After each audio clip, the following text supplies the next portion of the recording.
چلے گئے ہیں، جس کی وجہ سے ٹریفک وغیرہ کے معاملات ڈسٹرب ہو رہے ہیں۔ میں مبلغین سے بھی گزارش کروں گا کہ وہ ادھر پیچھے جائیں، ادھر نہیں، ادھر کچھ پرابلم نہیں ہے، ادھر پیچھے کی طرف جائیں اور روڈ پر کوئی بھی کھڑا نہ رہے، اس لیے کہ ہم صوفیوں کے مسلک والے ہیں اور ہمارا مسلک ہمیں دوسروں کی تکلیف دور کرنا سکھاتا ہے، روڈ جام کر کے دوسروں کو تکلیف دینا نہیں سکھاتا۔ تو مجھے امید ہے انشاءاللہ تعالی کہ آپ لوگ پولیس ڈپارٹمنٹ والوں کا بھی کوآپریشن کریں گے۔ السلام علیکم۔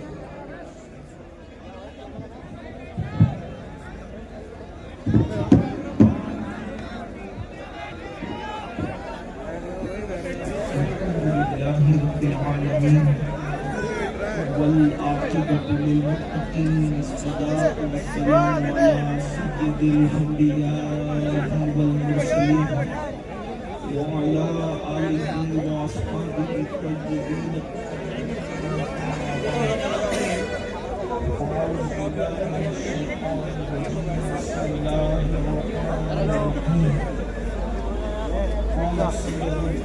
صلی اللہ تعالی علیہ وآلہ وسلم۔ الإحسان أن تعبد الله كأنك تراه فإن لم تكن تراه فإنه يراك، أو كما قال عليه الصلاة والسلام۔ صدق رسول الله صلى الله تعالى عليه وآله وصحبه وبارك وسلم۔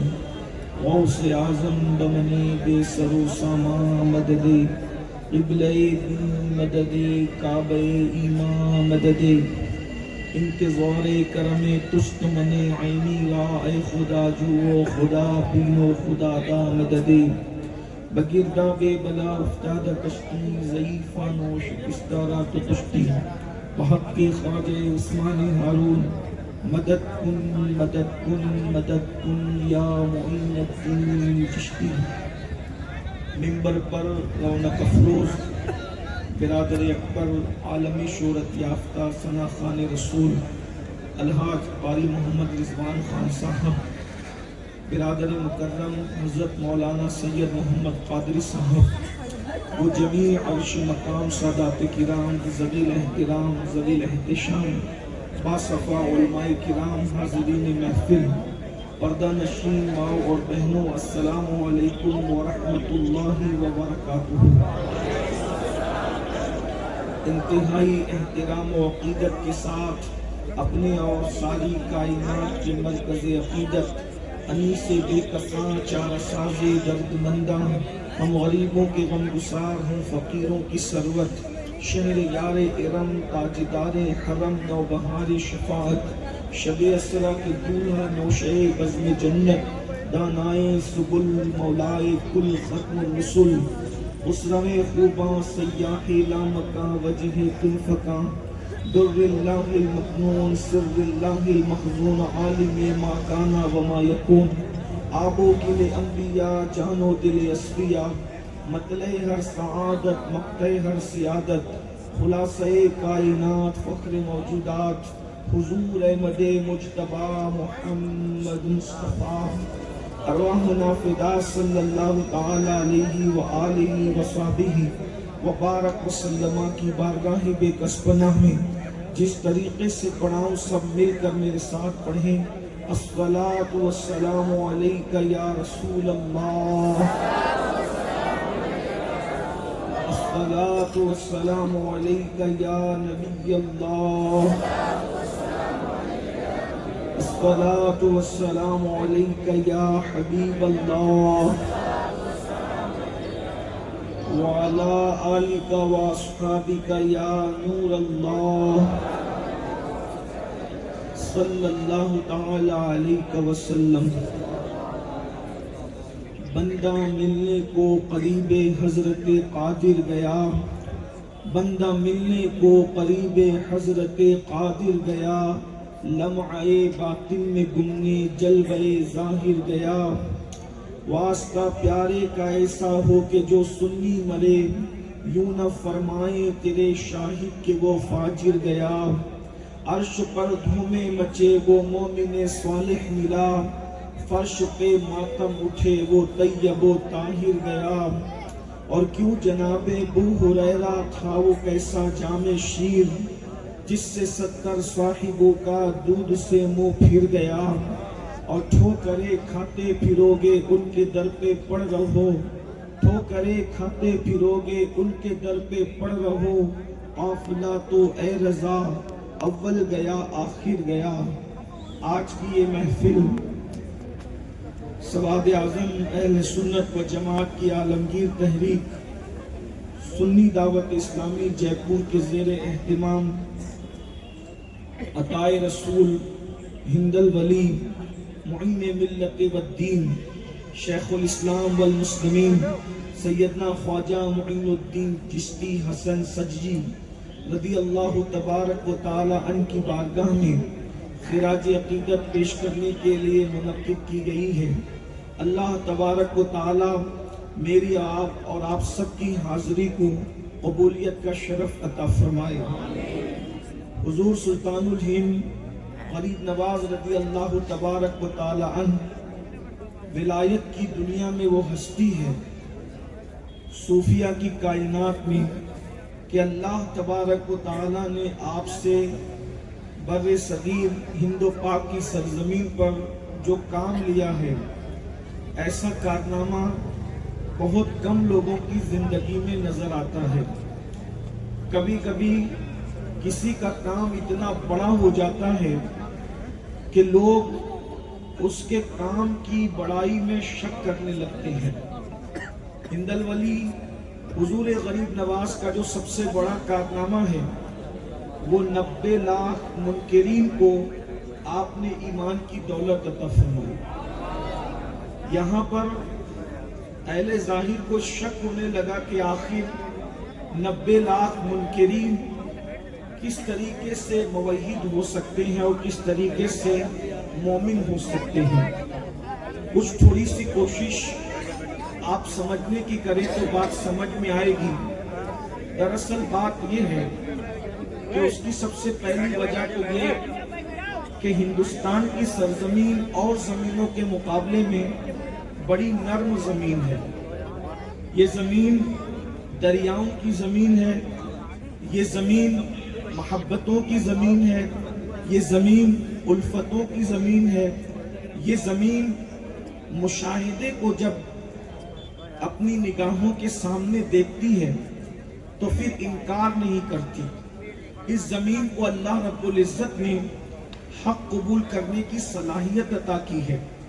اس زمین کی شان یہ ہے کہ اس زمین نے نور محمدی صلی اللہ علیہ وآلہ وسلم کو سب سے پہلے دیکھنے کا شرف حاصل کیا۔ اس زمین نے سب سے پہلے اذان کے لاہوتی نغمے کو سننے کا شرف حاصل کیا۔ اس زمین نے سب سے پہلے نبی کے قدم چومے۔ اس زمین نے سب سے پہلے توحید کی صدا اپنے کانوں سے سنی۔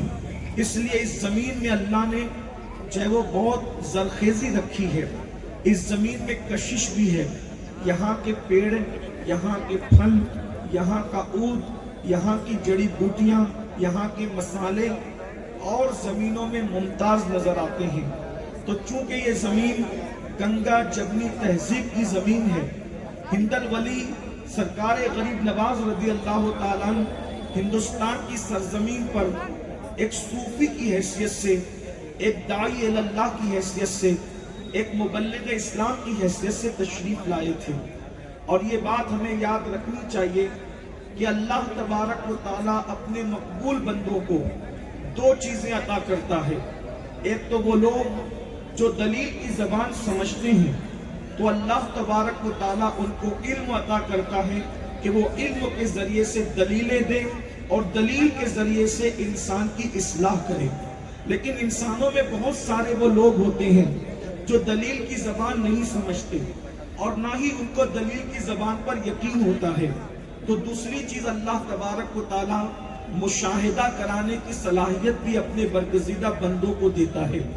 اگر آپ حضور علیہ السلام کی ذات ہی کو دیکھ لیں تو اللہ تبارک و تعالیٰ نے اپنے حبیب صلی اللہ علیہ وآلہ وسلم کو دلیل کے لیے قرآن مقدس عطا فرمایا۔ حضور قرآن لے کر کے آئے تاکہ جو لوگ پڑھے لکھے ہیں اور دلیل سے سمجھنا چاہتے ہیں تو اللہ کے رسول صلی اللہ علیہ وآلہ وسلم ان کو دلیل دے کر کے سمجھائیں. اور پھر اللہ کے حبیب علیہ الصلوۃ والتسلیم نے جب قرآن کو پیش کیا تو لوگوں نے اس دلیل کو تسلیم کیا. خود سیدنا فاروق اعظم عمر ابن خطاب رضی اللہ تبارک و تعالی عنہ کوئی معجزہ دیکھ کر مسلمان نہیں ہوئے بلکہ قرآن کو سن کر مسلمان ہوئے. اور قرآن اتنا خوبصورت معجزہ اس معنی میں کہ قرآن بھی خود معجزہ ہے، لیکن وہ معجزات جس کو عرف عام میں لوگ معجزہ کہتے ہیں، بظاہر وہ چیزیں جیسے چاند کو ٹکڑے ہوتا ہوا دیکھنا، سورج کا پلٹنا، اسی طریقے سے انگلیوں سے پانی کے چشموں کا جاری ہونا اور دیگر چیزیں، یہ ساری چیزیں دیکھ کر فاروق اعظم مسلمان نہیں ہوئے بلکہ فاروق اعظم رضی اللہ تعالیٰ کا جو اسلام ہے وہ قرآن کو سن کر ہے. اسی طریقے سے حضرت طفیل ابن عمرو رضی اللہ تبارک و تعالیٰ عنہ وہ قرآن سن کر کے مسلمان ہوئے. اسی طریقے سے اور بھی لوگ، خود نجاشی جو بادشاہ تھے حبشہ کے، انہوں نے سورہ مریم سنا اور سورہ مریم جب وہ سن رہے تھے تو تخت پر بیٹھے ہوئے وہ زمین پر اتر آئے اور ان کی آنکھیں ابل پڑی اور وہ زمین پر بیٹھ کر کے قاری کے ساتھ رونے لگے اور کہنے لگے واللہ یہ جو حضرت عیسیٰ ابن مریم نے جس بات کی دعوت دی ہے اس سے بہت مختلف کوئی بھی چیز آپ کے مذہب میں نہیں ہے. اس طریقے سے نجاشی مسلمان ہوئے. اللہ اکبر. لیکن ایک طبقہ وہ بھی تھا جو قرآن سنتا تو تھا، قرآن کو سننے کے بعد کہتا تھا کہ معاذ اللہ محمد عربی تو اس کو اپنی طرف سے بنا کر کے پیش کرتے ہیں، اساطیر الاولین اس کو کہا گیا کہ یہ تو پرانے دور کے اور دوسرے لوگوں کے دور کی کہانی اور قصے ہیں. اسی طریقے سے کسی نے اس کو شاعری کہی، کسی نے اس کو کچھ کہا. اس وقت جو لوگ قرآن کی زبان نہ سمجھ سکتے تھے، اللہ کے رسول صلی اللہ علیہ وآلہ وسلم نے پھر ان کو معجزات دکھائے. وہ معجزات جو حسی معجزات ہیں، مثال کے طور پر معبد کی بکری کا، وہ بکری کا دودھ دھویا جانا جس نے ابھی بچے کو پیدا نہ کیا تھا، پھر اس کا بیمار ہونا اور بیمار ہونے کے بعد اس کے تھن سے دودھ کا نکالنا، اسی طریقے سے کنکریوں کو کلمہ پڑھانا، اسی طریقے سے جابر کے بچوں کو زندگی عطا کرنا، اسی طریقے سے بکری کو زندہ کرنا، اسی طرح سے پیڑوں کو چلا کر اپنے پاس بلانا، پھر پیڑوں کو ان کی جگہ واپس کر دینا. یہ اللہ کے رسول علیہ السلام کے وہ معجزات ہیں پھر جن کو دیکھ کر لوگوں نے اسلام قبول کیا. لیکن اللہ اکبر، جب صوفیاء کرام کا دور آیا، یہ صوفیہ کیا ہے؟ یاد رکھیے تصوف کے بارے میں یہ غلط فہمی ہے کہ یہ الہاد ہے، بے دینی ہے، زندیقیت ہے اور یہ کوئی الگ سی کوئی چیز ہے. یاد رکھیے تصوف کا ذکر حدیث جبریل میں موجود ہے. حدیث جبریل کے 3 حصے ہیں اور اس کا آخری حصہ میں نے تلاوت کیا ہے. اللہ کے رسول علیہ السلام کی بارگاہ میں جبریل علیہ السلام حضور علیہ السلام کے پاس آئے. ان دنوں صحابہ کرام حضور سے سوال کرنے میں ڈرتے تھے، جھجک محسوس کرتے تھے. وہ اللہ کے رسول صلی اللہ تبارک و تعالی علیہ وسلم سے وہ ڈر کے مارے سوال نہیں کرتے تھے. تو سیدنا جبریل علیہ السلام انسانی شکل میں تشریف لائے. اس کو حدیث جبریل کہتے ہیں. حضرت سیدنا عمر ابن خطاب فاروق اعظم بیان کرتے ہیں کہ آنے والا جو آیا وہ بہت خوبصورت تھا، لیکن وہ نہ مکے کا لگتا تھا نہ مدینہ منورہ کا لگتا تھا، خوبصورت بہت تھا. اس کے چہرے سے اور اس کے لباس سے سفر کے آثار نظر نہیں آتے تھے. اس کی داڑھی میں تراش بہت خوبصورت تھی، کپڑے بالکل چمکتے اور اجلے ہوتے تھے. وہ آیا اور آ کر کے 2 زانو حضور علیہ السلام کے گھٹنوں سے گھٹنے لگا کر اتنے قریب بیٹھ گیا. حالانکہ اتنے قریب کوئی نہیں بیٹھتا تھا. میں حدیث کو آگے بڑھانے سے پہلے آپ سے عرض کرنا چاہتا ہوں، کہاں ہے وہ فکر رکھنے والے کہ نبی ہماری طرح انسان ہے؟ جہاں جبریل بھی 2 زانو ہو کر کے بیٹھتے ہیں، وہ مصطفیٰ جان رحمت کا دربار ہے. اللہ اکبر. اور پھر جبریل اس شان سے فاروق اعظم بیان کر رہے ہیں، اپنے گھٹنے حضور کے گھٹنوں سے لگایا اور حضور علیہ السلام سے انہوں نے چند سوالات کیے. آخری سوال سے پہلے والا سوال یہ تھا، مل احسان یا رسول اللہ، حضور احسان کیا ہے؟ ہے. یہ احسان ہی کی تشریح کو تصوف کہتے ہیں. اسلام کی تشریح کو اللہ اکبر فقہ کے قانون کی طرح تشریح کر دی گئی. ایمان کو علم کلام کے حوالے سے اس کی تشریح کر دی گئی. لیکن احسان یہ تصوف ہے، اس لیے کہ اسلام اور ایمان کا سوال تو پوچھ لیا گیا. اب یہ احسان کیا ہے، یہ تیسرا سوال تھا. تو اللہ کے رسول علیہ السلام نے فرمایا الاحسان، احسان کیا ہے، یعنی تصوف کیا ہے. ان تعبد اللہ کأنک ترا فإن لم تکن ترا فإنہ یراک، کہ جب تو اللہ کی عبادت کر اس شان سے کر کہ گویا تو خدا کو دیکھ رہا ہے، گویا تو خدا کو دیکھ رہا ہے. جب صوفی عارف کامل کی منزل پر پہنچتا ہے تو کأنکا کی قید بھی ختم ہو جاتی ہے اور حجابات اٹھتے ہیں اور وہ حالت نماز یا عبادت میں رب کا مشاہدہ کر لیا کرتا ہے. حضور غریب نواز رضی اللہ تعالیٰ عنہ فرماتے ہیں عارف کا سب سے کم درجہ، یہ عارف کا یعنی صوفی کا سب سے کم درجہ یہ ہے کہ وہ ایک قدم میں عرش پر پہنچتا ہے، ایک قدم میں عرش پر پہنچتا ہے اور حجاب عظمت اور حجاب اکبر تک اس کی رسائی ہوتی ہے اور وہ دوسرے قدم میں اپنے مقام پر آ جاتا ہے. یہ عارف کا فرماتے ہیں عارف کا سب سے کم درجہ یہ ہے. اور جب عارف کامل ہو جاتا ہے، جب کم درجہ یہ ہے کہ ایک قدم میں عرش پر پہنچتا ہے، یہ کم درجہ ہے. جب عارف کامل ہو جاتا ہے تو فرمایا اس کی شان بیان ہی نہیں ہو سکتی، اس کو اللہ کے سوا کوئی نہیں جانتا. جب عارف کا مقام یہ ہے، عارف کا، تو عارف کا یہ مقام ہے تو پھر صحابہ کا مقام کیا ہوگا؟ اور جب شان صحابیت یہ ہے تو پھر شان مصطفیٰ کیا ہوگا؟ لوگ اگر کہتے ہیں کہ ہم چشتی صابری ہیں، سہارنپور کے ارد گرد کے لوگ اپنے آپ کو چشتی صابری کہتے ہیں. میں نے کہا چشتیت تو غریب نواز کے عقیدے کے بغیر ہے ہی نہیں. تو جب غریب نواز ایک قدم میں عارف کو عرش تک مان رہے ہیں تو پھر تم کو معراج مصطفیٰ سے اختلاف کیا ہے؟ جب ان کی نالین بردار کا مقام یہ ہے تو پھر حضور علیہ الصلوۃ والتسلیم کی شان کیا ہوگی؟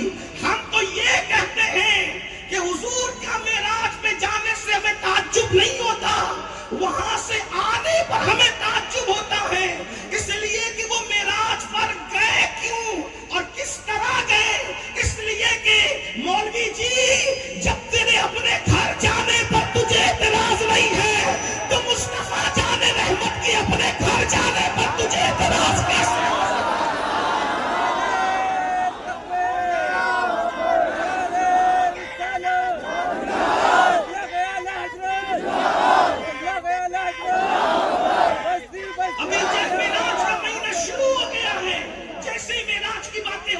تو پھر باتیں ہونے لگی کیسے گئے. میں نے کہا جب تیرے گھر جانے پر تجھے اعتراض نہیں، حضور تو اپنے گھر گئے ہیں نا، گھر گئے ہیں. میرے امام کہتے ہیں اور بڑے مزے میں کہتے ہیں وہی لامکا کے مکی ہوئے، سر عرش تخت نشین ہوئے.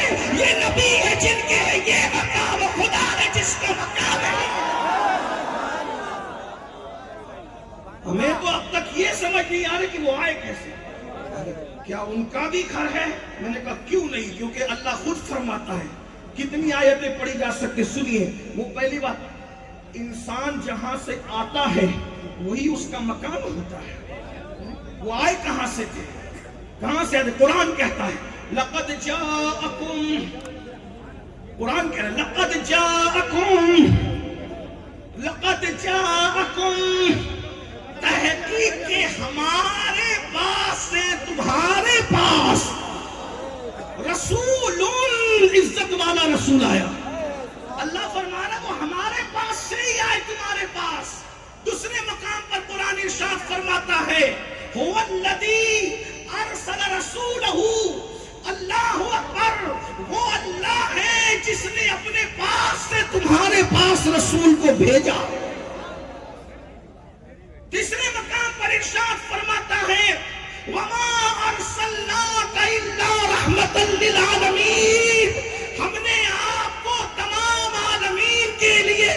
رحمت بنا کر بھیجا، ہر جگہ بھیجا بھیجا بھیجا۔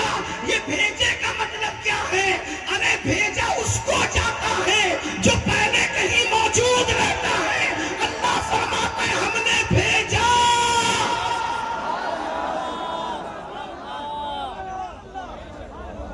حضرت آدم کے لیے نہیں کہا، حضرت موسیٰ کے لیے نہیں کہا، حضرت داؤد کے لیے بھیجنے کی بات نہیں کی، بھیجنے کی بات انہی کے لیے۔ جب حضرت آدم کی بات آئی تو کیا کہا؟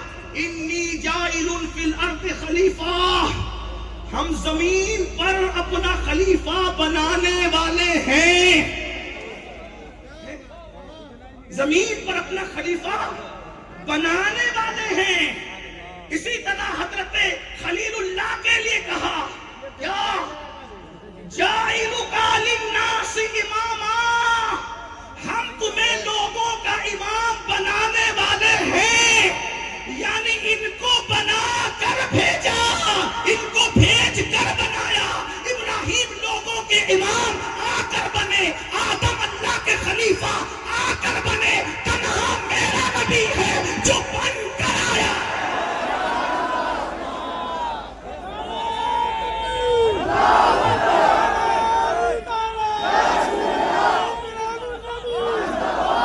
حضور خود فرماتے انی بعثت معلما، میں معلم بن کر آیا ہوں۔ بن کہیں تو بنایا جا رہا تھا، اب ہم نہیں کہتے، تم ہی کہہ دو کہ جہاں سے آئے اس کا پتہ تم ہی بتا دو، اس لیے کہ علم کا غرور تو آپ کو بھی ہے۔ آپ کے یہاں تو قاسم العلوم والخیرات، اور بات ہے کہ تم نبی کو قاسم نہیں مانتے، نبی کو قاسم نعمت نہیں مانتے، اپنے مولوی کو قاسم العلوم بھی مانتے ہیں، والخیرات بھی مانتے ہیں۔ اور الخیرات والخیرات مانے ذرا غور سے سنو، اللہ اکبر بتاؤ پھر یہ آئے کہاں سے؟ تو ماننا پڑے گا اللہ خود کہہ رہا ہے، اللہ پاک ارشاد فرما رہا ہے ہم نے اپنے پاس سے بھیجا، اپنے پاس سے بھیجا، اپنے پاس سے بھیجا۔ اب آپ مجھے بتائیں تو بہرحال سرکار غریب نواز یہ فرما رہے، کیا فرما رہے ہیں کہ عارف کا سب سے کم درجہ یہ ہوتا ہے کہ وہ ایک قدم میں عرش پر جاتا ہے، حجاب عظمت کی طرف جاتا ہے، یہ کم درجے کا عارف ہے۔ اور جو عارف کامل ہے اس کا تو بیان ہی نہیں ہے، اللہ اکبر۔ اور یہ بات یاد رکھنا، آدمی عارف بنتا کب ہے؟ جب اس کو اللہ کی پہچان ہوتی۔ اسی لیے اوروں کو عارف بننے کے لیے غاروں میں، مسجدوں میں، خانقاہوں میں حق ہو کی صدا کرنی پڑی۔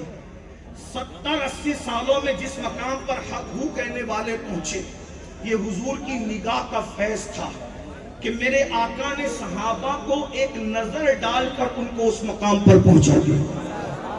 ہاں، لوگ کہتے ہیں کہ ولی خانقاہ بناتے تو صحابہ نے کیوں خانقاہ نہیں بنائی؟ میں نے کہا اس لیے نہیں بنائی کہ اوروں کو دل صاف کرنے کی ضرورت تھی عبادت سے، اور صحابہ کو عبادت سے دل صاف کرنے کی ضرورت نہیں تھی، ان کے لیے رسول اللہ کی نگاہ ہی کافی تھی۔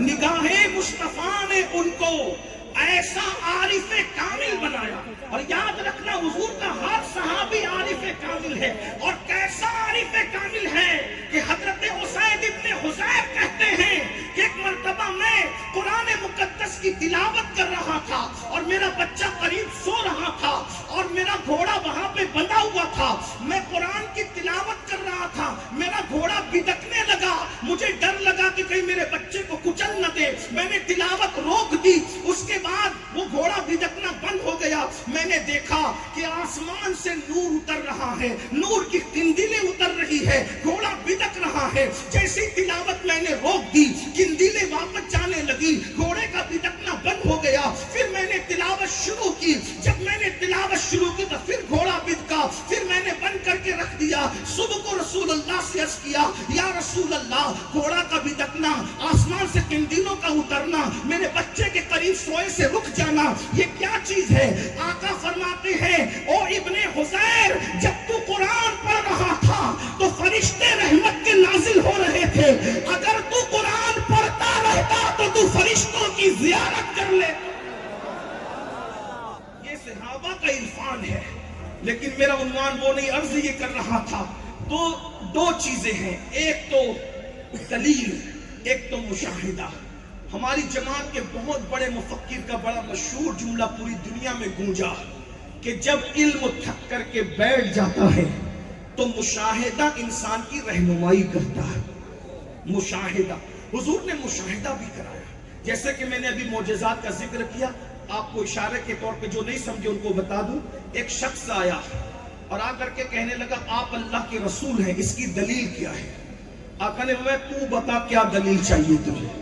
یاد رکھنا، یہ اور بات ہے حضرت موسیٰ علیہ السلام کو کتنے معجزات دیے، کتنے کل معجزات، کتنے؟ تفسیر نعیمی میں علامہ مفتی احمد یار خان نعیمی حکیم الامت لکھتے ہیں 9 آیات بینات، 9 معجزے اللہ نے حضرت موسیٰ کو دیے۔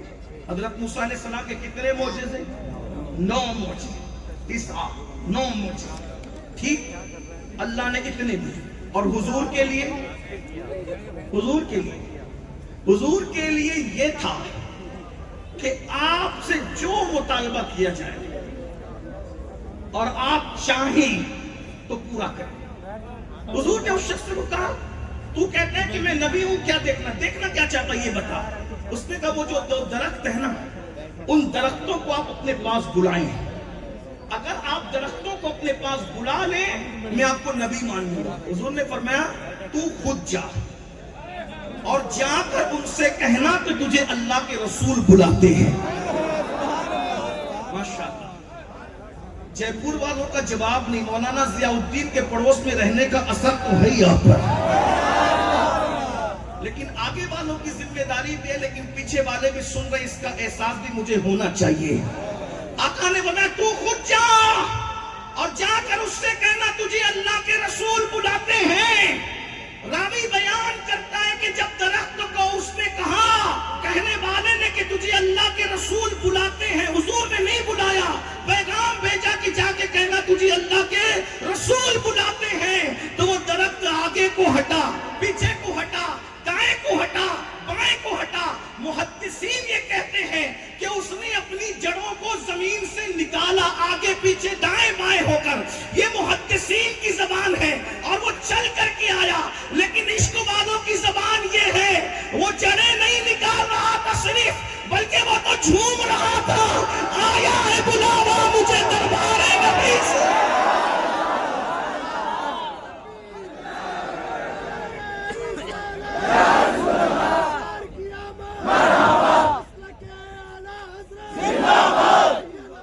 جس کے بلانے پر درخت کبھی جھومتے ہوئے جائے، اگر سنی مدینے جھومتے ہوئے جائے تو پھر اس پہ فتویٰ کیا ہے؟ اور میں تو کہتا ہوں یہ نصیب کی بات ہے۔ ارے جھومنے والے تو یہاں جھوم رہے ہیں ان کے نام پہ، ہم تو وہ مسلک عشق و محبت رکھتے ہیں، بال سے زیادہ باریک، تلوار سے زیادہ تیز، پل صراط سے بھی ہم سیدھے نہیں گزریں گے، بلکہ ہم تو وہاں بھی جھومتے ہوئے گزریں گے، پل سے ہم وجد کرتے گزریے کہ ہے رب سلم صدائے نعرہ تکبیر، نعرہ رسالت، عشق و محبت، عشق و محبت، عشق و محبت، عشق و محبت، نعرہ حیدری۔ یقین تو دیکھیں کتنی بڑی بات ہے، کہا پل سے وجد کرتے، لیکن وجد کرنے کی وجہ فتاوی رضویہ لکھنا نہیں ہے، وجد کرنے کی وجہ ہدایت بخشش نہیں ہے، وجد کرنے کی وجہ 108 علوم و فنون کی مہارت نہیں ہے، وجد کرنے کی وجہ تصوف نہیں، فقہ نہیں، امیر المومنین فی الحدیث ہونا نہیں، وجد کرنے کی وجہ کیا؟ یار کھڑے ہو کے رب سلم سلم کہہ رہا ہے، ارے جس کا یار سلامتی کی دعا کرے پھر اس کو گرنے کا خوف کیا ہے؟ بلکہ وہ تو عشق میں کہتے ہیں پل سے اتارو، راہ گزر کو خبر نہ ہو، جبریل پر بچھائے تو پر کو خبر نہ ہو، کاٹا میرے جگر سے غم روزگار کا یوں کھینچ لیجئے کہ جگر کو خبر نہ ہو، اور فریاد امتی جو کرے حال زار میں ممکن نہیں کہ خیر بشر کو خبر نہ ہو، ان کے سوا صرف ان کے سوا، صرف ان کے سوا، صرف ان کے سوا رضا کوئی حامی نہیں جہاں گزر تمہارے پسر پہ پدر کو خبر نہ ہو.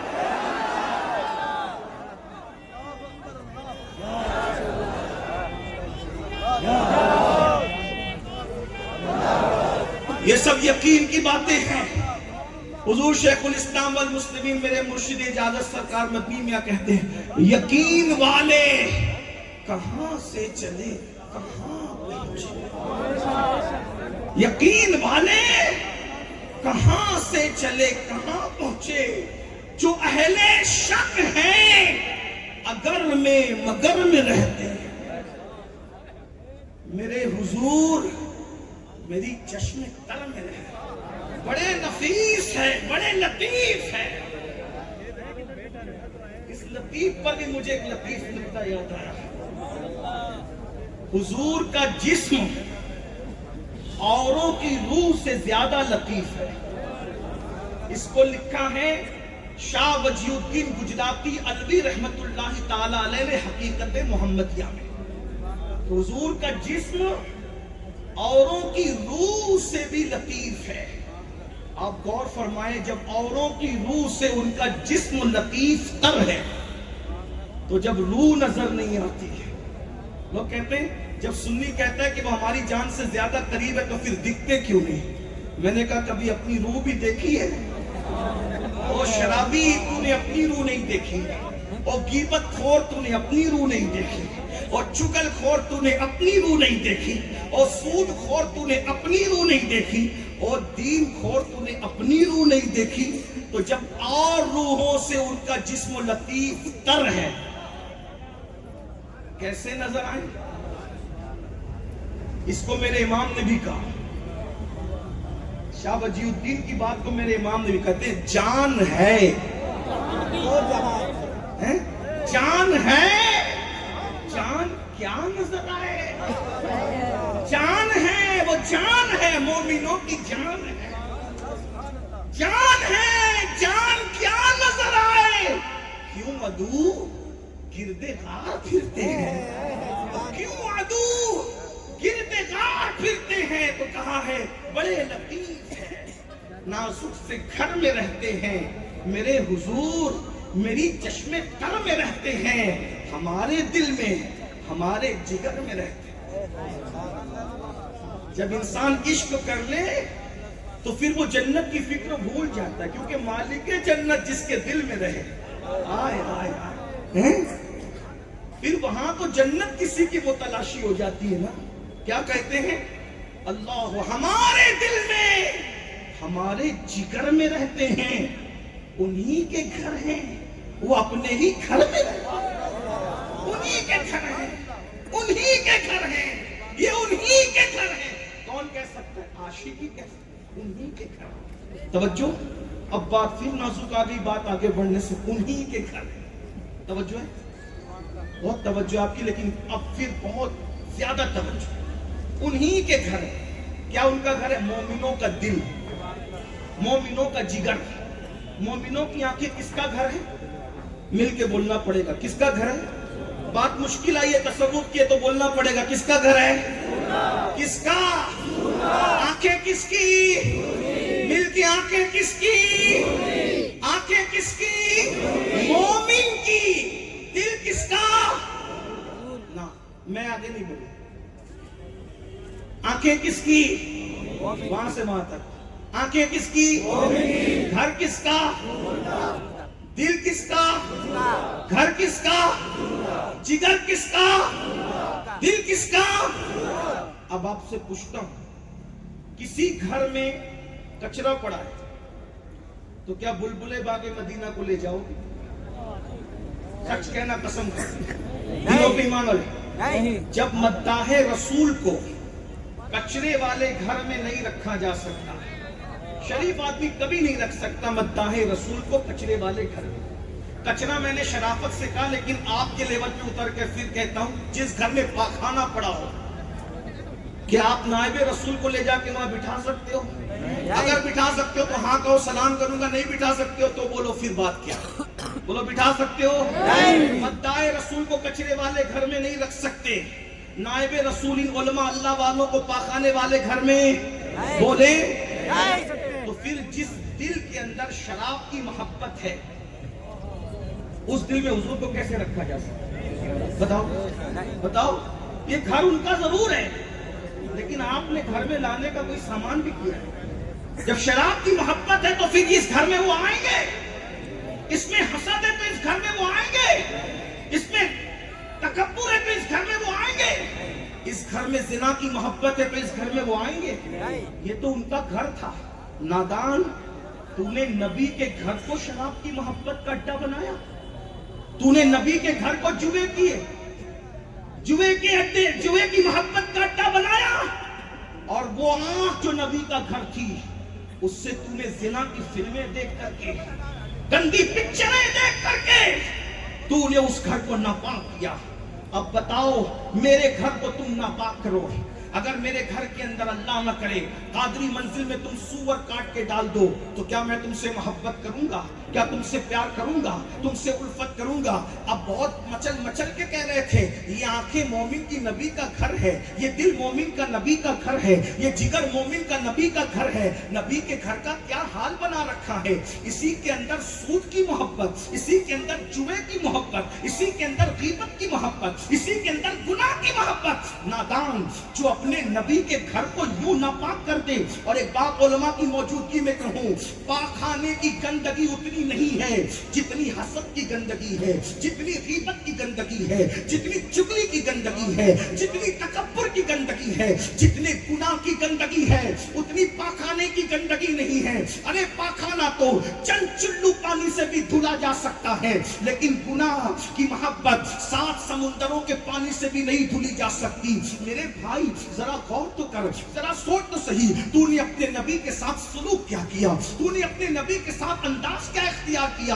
اگر تو واقعی گناہ سے نکل جا، اپنے دل کو صاف کر لے، تو یاد رکھ یہ گھر، یہ دل تیرے نبی کا گھر بنے گا۔ حضور اس میں تشریف لائیں گے۔ میرے امام نے بڑی خوبصورت تمنا کی ہے، کہتے ہیں قسمت سور و ہرا کی حرص ہے، قسمت سور و ہرا کی حرص ہے، چاہتے ہیں دل میں گہرا غار ہمارے دل میں بھی کوئی ایسا غار بن جائے کہ جس میں جیسے حضور ہرا میں گئے تھے آرام کے لیے، عبادتوں کے لیے، جیسے سور میں گئے تھے 3 دن کے لیے آرام کے لیے، کبھی اس دل میں بھی تو تشریف لائے۔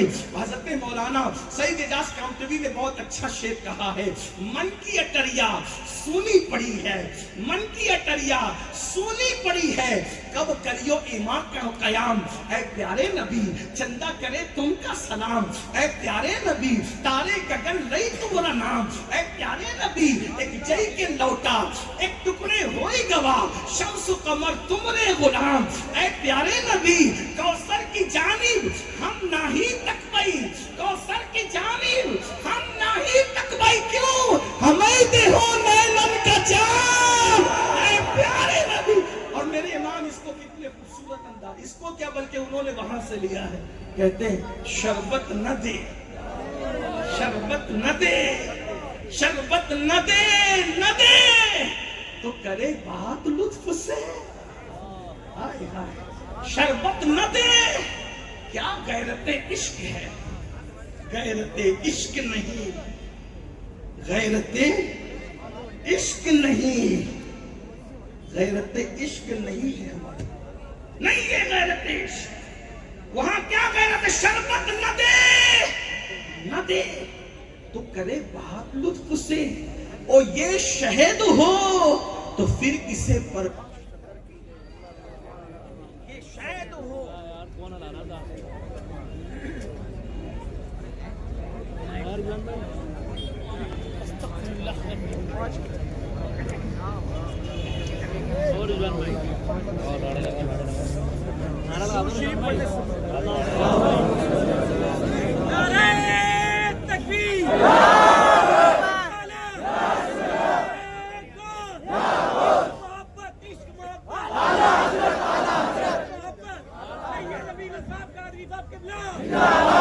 درود شریف پڑھے بلند آواز سے، درود شریف پڑھے رب صلی وسلم دائما ابدا علی حبیبک خیر الخلق کلہم، صلاۃ و سلام علیک یا جد الحسن والحسین وعلی آلک و اصحابک یا جد الغوث الثقلین۔ بات چل رہی تھی، دور نکل گئی، درخت آگے ہلا، پیچھے ہلا، دائیں ہلا، بائیں، اور اپنی جڑوں کو اکھاڑ کر حضور کے پاس آئے، حضور کو سلام کیا۔ میرے امام کہتے ہیں اپنے مولا کی ہے بس شان عظیم، جانور بھی کریں جن کی تعظیم، سنگ کرتے ہیں ادب سے تسلیم، پیڑ سجدے میں گرا کرتے ہیں۔ پھر اس نے حضور کو سلام کیا، سرکار نے سلام قبول کیا، وہ بندہ ایمان لے آیا۔ آقا فرماتے جاؤ جہاں تھے اسی جگہ پہنچ جاؤ، اور وہ درخت اپنی جگہ پہ پہنچ گئے۔ تو علم اور مشاہدہ دونوں چیز حضور نے کرائی، علم بھی دیا، مشاہدہ بھی۔ اب غریب نواز اور صوفیہ نے جو ہندوستان میں دین پھیلایا، انہوں نے زیادہ تر مشاہدے پہ کام کیا، کیونکہ یہاں کے لوگ عربی نہیں سمجھتے، یہاں کے لوگ پتھر، لکڑی، چوہا، گوبر، دریا، سورج، ستارہ، اس کی عبادت کرتے ہیں۔ تو سرکار غریب نواز رضی اللہ تبارک و تعالیٰ اور ان صوفیہ نے دو کام کیے۔ نمبر ایک، اخلاق نبوی صلی اللہ علیہ وآلہ وسلم کی تعلیم دی، اور نمبر دو کیا کیا؟ مشاہدہ کرنا۔ مشاہدہ مطلب کرامتیں دکھائی۔ آج اسلام دشمن طاقتیں کرامتوں پر اس لیے معترض ہے کہ وہ یہ جانتے ہیں کہ اگر کرامتوں کو ڈیمیج کر دیا جائے، عقیدہ کرامت کا تصور ختم کر دیا جائے، تو ہم صوفیہ کی ساری محنتوں پر پانی پھیر سکتے ہیں۔ اور وہ یہ کہتے ہیں کہ جب غریب نواز نے کرامت دکھائی تو تم کیوں نہیں دکھاتے؟ ہم نے کہا یہ دعویٰ ہے کس کو کہ ہم غریب نواز کی طرح ہیں؟ یہ دعویٰ ہے کس کو کہ ہم محبوب الہی کی طرح ہیں؟ دعویٰ ہے کس کو کہ ہم غوث اعظم کی طرح ہیں؟ ہمارا تو یہ عقیدہ ہے کہ ہم تو اپنے علماء کی طرح بھی نہیں ہیں۔ ہمارا تو یہ نظریہ ہے ہماری عوام کا، اور ہمارے علماء کہتے ہیں ہم اولیاء کی طرح نہیں ہیں، اور اولیاء کہتے ہیں ہم اپنے مرشدوں کی طرح نہیں ہیں۔ تو یہ مطالبہ کرنا کہ اس وقت کرامت ظاہر ہوئی، ابھی کیوں نہیں ہوتی؟ بات یہ ہے کرامت کا ذکر کہتے کہیں نہیں۔ میں نے کہا کرامت کا ذکر تو قرآن میں بھی ہے، حدیث میں بھی ہے۔ کرامت کیسے حدیث میں اور قرآن میں آپ کو بتاتا ہوں۔ خود آپ قرآن اٹھا کر کے دیکھیں، حضرت سیدنا زکریا علیہ السلام جب سیدہ مریم کے حجرے میں آئے تو وہاں بغیر موسم کے پھل رکھے ہوئے تھے، بن موسم کے پھل۔ آج دنیا سمٹ گئی، دنیا جو ہے ایک چھوٹا سا گاؤں بن چکی ہے، تو بن موسم کے پھل آج آسانی سے مل جاتے ہیں۔ سیتاپھل کے زمانے میں جس کو ہم شریفہ کہتے ہیں، اس کے زمانے میں جب اگر آپ جو ہیں جام تلاش کرنا چاہے، جس کو پیڑو آپ کہتے ہیں، مل جائیں گے۔ جام کے دور میں آم کو تلاش کرنا چاہے تو مل جائے گا، آم کے دور میں سیتاپھل تلاش کرنا چاہے تو مل جائے گا، کیونکہ دنیا سمٹ گئی ہے۔ کیونکہ یہاں گرمی ہوگی، کہیں سردی ہوگی، کہیں سردی ہوگی، یہاں گرمی ہوگی۔ تو اس طریقے سے بن موسم کا پھل کسی نہ کسی ملک کا آپ کے پاس آ سکتا ہے۔ لیکن یہ بات یاد رکھنا، وہ دور تو گھوڑوں کا دور تھا، کھچروں کا دور تھا۔ پھر مریم کے حجرے میں سوائے سیدنا زکریا کے اور کوئی نہیں آتا تھا۔ مریم کے حجرے میں کسی کو آنے کی اجازت نہ تھی۔ نمبر دو، مریم باہر جاتی نہیں تھی۔ اللہ اکبر۔ تو جب بن موسم کے پھل آپ نے دیکھے تو بن موسم کے پھل دیکھ کر کے قرآن کہہ رہا ہے، حضرت سیدنا زکریا نے پوچھا یہ کیا ہے؟ تو سیدہ مریم نے کہا یہ اللہ کا فضل ہے اور اللہ مجھے رزق عطا کرتا ہے۔ آپ مجھے بتاؤ مسلمانوں، بن موسم کے پھل دیکھے تو حضرت زکریا کو یاد آیا، جب اس ولیہ کے حجرے میں اللہ بن موسم کا پھل بھیجتا ہے تو میرا بھی اولاد کا موسم جا چکا ہے، میرا سر سفید ہو گیا۔ نعرہ تکبیر،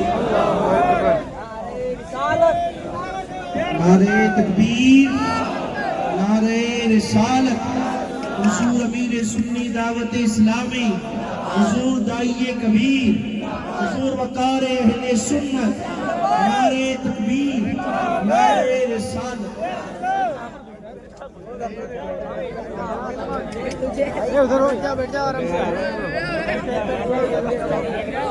صلی اللہ علیہ وسلم وعلى زغیر آلہ وقدت امور وکرمہ، صلاۃ و سلام علیکہ یا جد الحسن والحسین۔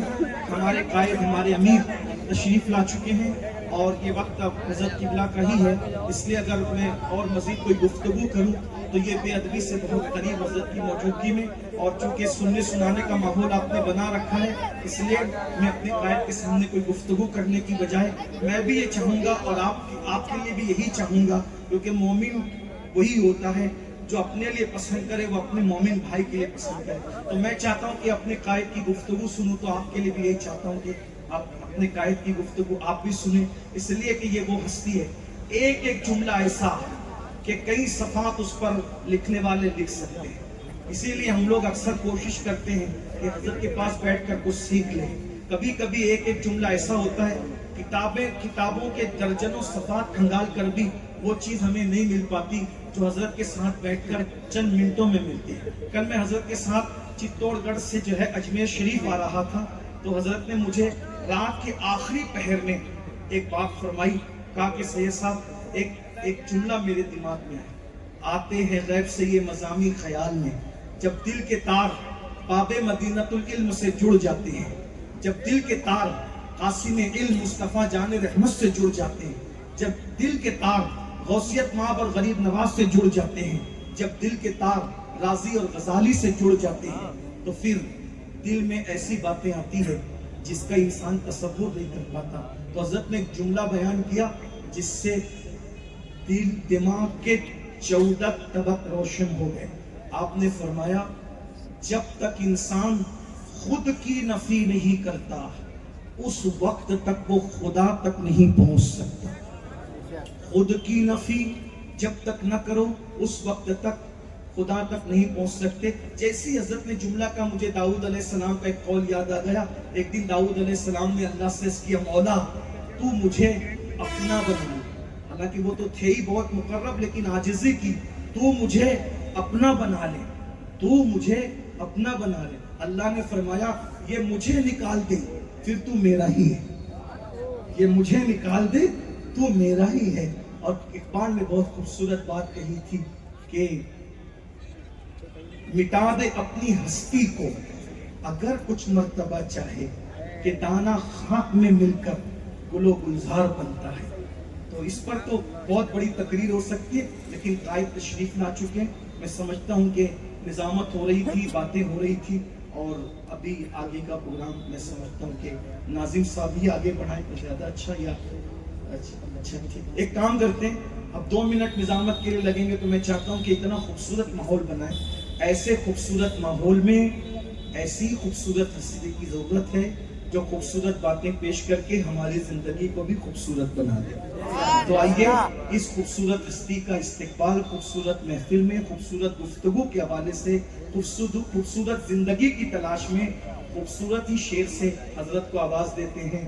اٹھا دو پردہ دکھا دو چہرہ کہ نور باری حجاب میں، حضور کے لیے کہا میرے امام نے، اٹھا دو پردہ دکھا دو چہرہ کہ نور باری حجاب میں ہے، زمانہ تاریک ہو رہا ہے کہ مہر کب سے نقاب میں ہے، نہیں وہ میٹھی نگاہ والا خدا کی رحمت ہے جلوہ فرما، غضب سے ان کے خدا بچائے، جلال باری عتاب میں ہے، کریم ایسا ملا کہ جس کے کھلے ہیں ہاتھ اور بھرے خزانے، کریم ایسا ملا کہ جس کے کھلے ہیں ہاتھ اور بھرے خزانے، بتاؤ اے مفلسو کہ پھر کیوں تمہارا دل اضطراب میں ہے، وہ گل ہے لبہائے نازک ان کے، وہ گل ہے لبہائے نازک ان کے، ہزار جھڑتے ہیں پھول جن سے گلاب گلشن میں دیکھے بلبل، یہ دیکھ گلشن گلاب میں ہے، کریم اپنے کرم کا صدقہ لئیم بے قدر کو نہ شرما، تو اور رضا سے حساب لینا، رضا بھی کوئی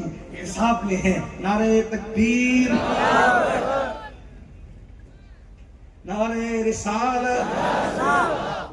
حضرت کے خطاب سے پہلے مختصر سی ایک کلام سن لیتے ہیں حضرت کے نواسے حسن احمد سے۔ حسن احمد سلم آپ کو کچھ اشعار سنائیں گے، پھر اس کے بعد ڈائریکٹ مائک حضرت کے ہاں۔ السلام علیکم۔